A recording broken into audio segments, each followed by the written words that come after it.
আরে পাকিস্তান ভালো, এটা টেস্ট ক্রিকেট না, এটা ওয়ানডে ক্রিকেট, চ্যাম্পিয়ন্স ট্রফির ম্যাচ। টেস্ট ক্রিকেটের মতো কেন খেলছো তোমরা ভাই? পাকিস্তানের টপ 4 ব্যাটসম্যান মনে হচ্ছে টেস্ট ক্রিকেট খেলছিল আজকে।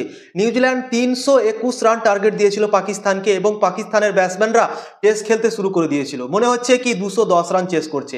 এইরকম ভাবে ক্রিকেট টপ 4 খেলেছে পাকিস্তানের। বাবর আজম ওপেনিং করতে নেমে কি 16 ইনিংস খেললো ভাই, 90 বলে মাত্র 64 রান করেছে এবং সাউথ শাকিলকে ওপেনিং করা হয়েছিল, চোট হয়ে গেছিল ফাকর জামান ওই জন্যই, এবং সে 19 বলে মাত্র 6 রান করেছে। এবং ক্যাপ্টেন মোহাম্মদ রিজওয়ান ব্যাটিং করতে নেমেছিল এবং সেও 14 বলে মাত্র 3 রান করেছে।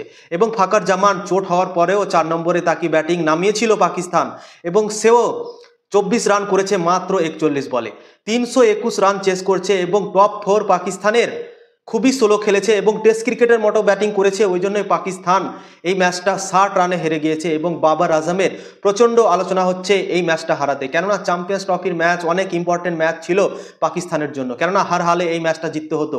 কিন্তু পাকিস্তান যেভাবে আজকে ব্যাটিং করেছে সব কিছুই তাদের চৌপাট হয়ে গেছে। নিজের হোম গ্রাউন্ডে খেলছিল, এই ম্যাচটা জিতা উচিত ছিল পাকিস্তানের, কিন্তু পারল না নিউজিল্যান্ডকে হারাতে পাকিস্তান। এখন ভারতের সঙ্গে কারোয়া মারোওয়ালা ম্যাচ হয়ে গেল পাকিস্তানের। ভারতকে হার হালে হারাতে হবে, তবেই তারা এই চ্যাম্পিয়ন্স ট্রফিতে সেমিফাইনালের জন্য টিকে থাকতে পারবে। এবং ভারতের কাছে যদি হেরে যায় তাহলে এই চ্যাম্পিয়ন্স ট্রফি থেকে আউট পাকিস্তান।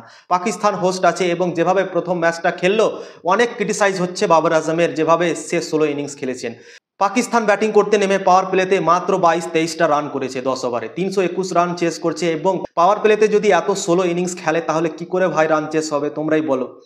তো নিউজিল্যান্ডের বোলারদের ভাই কোনো অ্যাটাকই করেনি, ক্রিকেট কোথা থেকে কোথায় পৌঁছে গেল। কিন্তু পাকিস্তানের ব্যাটসম্যানরা এখনও ওয়ানডে ক্রিকেটে টেস্ট খেলছে। ভারতের ব্যাটসম্যানরা দেখো কত সুন্দর ক্রিকেট খেলছে, পাওয়ার প্লেতে 10 ওভারে প্রায় 70-80 রান মতো লাগিয়ে দিচ্ছে ওয়ানডে ক্রিকেটে। কিন্তু পাকিস্তান আজকে 321 রান চেস করছিল এবং সেই রানটা চেস করতে গিয়ে প্রথম 10 ওভারে তাদের রান হচ্ছে 22-23 রান। তো কি করে ভাই রান চেস হবে 321 রান, তোমরাই আমাদেরকে বলো। তো পাকিস্তান আজকে খুবই জঘন্য পারফরমেন্স করলো। 10 দিনের মধ্যে নিউজিল্যান্ড পাকিস্তানকে 3 বার হারিয়ে দিল ওয়ানডে ক্রিকেটে। ট্রাই সিরিজ চলছিল সাউথ আফ্রিকা, পাকিস্তান আর নিউজিল্যান্ডের মধ্যে, এবং 8 তারিখে পাকিস্তানকে হারিয়েছিল নিউজিল্যান্ড এবং 14 ফেব্রুয়ারি হারিয়েছিল পাকিস্তানকে নিউজিল্যান্ড ফাইনাল ম্যাচে ট্রাই সিরিজের। এবং আজকে 19 তারিখ চ্যাম্পিয়ন্স ট্রফির ম্যাচেও পাকিস্তান হেরে গেল নিউজিল্যান্ডের কাছে। তো 10 দিনের মধ্যে 3টে ম্যাচ হেরে গেল পাকিস্তান নিউজিল্যান্ডের কাছে এবং কোনো জবাব নেই পাকিস্তানের কাছে নিউজিল্যান্ডের ওপরে।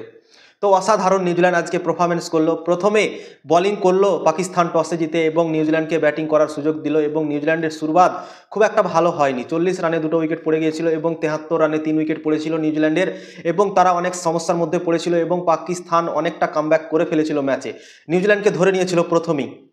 কিন্তু পাকিস্তানের ক্যাপ্টেন খুব একটা ভালো হয়নি এবং যখন 3টে উইকেট পড়ে গিয়েছিল, লেথাম আর বিল ইয়াং ব্যাটিং করছিল, তখন ফিল্ডিংগুলোকে কাছে নিয়ে আসতে হতো এবং সিঙ্গেলগুলো থামতে হতো, তাহলেই তাদের উপরে চাপ সৃষ্টি করে তাদেরকে আউট করতে পারতো। কিন্তু সেভাবে কিছুই করেনি মোহাম্মদ রিজওয়ান পাকিস্তানের ক্যাপ্টেন, এবং তারা সিঙ্গেল নিয়ে সেট হয়ে গেল। এবং তারপর তাবড়তোড় ক্রিকেট খেললো বিল ইয়াং এবং টম লেথাম, এবং এরা দুজনই সেঞ্চুরি করে ফেললো।